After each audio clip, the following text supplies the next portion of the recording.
खुलुमबाय। गोजोन फुंबिलिनि गाहाम हामलायनायखौ बयनिसिमबो जासिहरनाय थाबाय। दिनै 11 अक्ट'बर 2023 इं मायथाइनि सानसेनि फाजामोथोआव थानाय राशिफोरखौ फरायथिंनो लाबाय।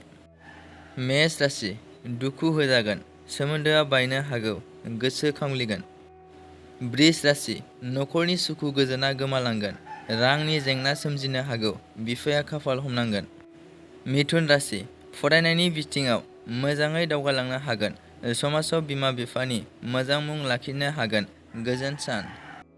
कर्कट राशि, मेगन गोसा सुबुंनि खैसाराव गोग्लैनो हागौ, गुबुन मालायनि खोथा लायैया मोजां, साना मोजां नङा।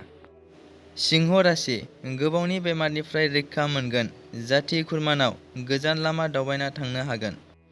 कन्या राशि, दाय मावनायनि साजाखौ रुजुनना लानांगोन, गावनि मावनाय गोरोन्थिखौ सानना उन दाहा खालामनांगोन, दुखुनि सान। तुला राशि, आंगो लोगोखौ लोगो मोनगोन, नखरनि गेदेमाफोरनि बोर सारस्रिनाय मोनगोन, मोजां सान। वृश्चिक राशि, बिमाखौ गोजोनै लाखिनो हागोन, सोलोंथाइनि गाहाम खौरां मोनगोन, खुसिनि सान। धनु राशि, फुजिनाय गैयैनि जाहोनाव जेंनाजों मोगा मोगि जानांनो हागौ, साना गाहाम नङा, सांग्रां जाना सोलिनांगोन। मकर राशि, थि समावनो खामानिफोरखौ मावफुंनानै लानो हानाय नङा, नखरनि गेदेमाफोरनि बोसोन लायोब्ला मोजां जागोन।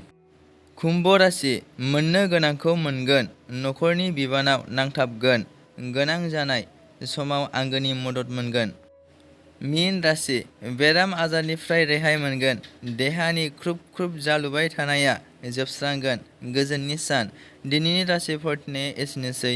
बेजों लोगोसेयैनो बुहुमनि साफ्रोमबो सुबुंफोरनि थाखाय दिनैनि साना गाहामैनो बारलांनो थाखाय आनान गसाइनियाव आरज गाबनाय थाबाय। गोजोन्थों।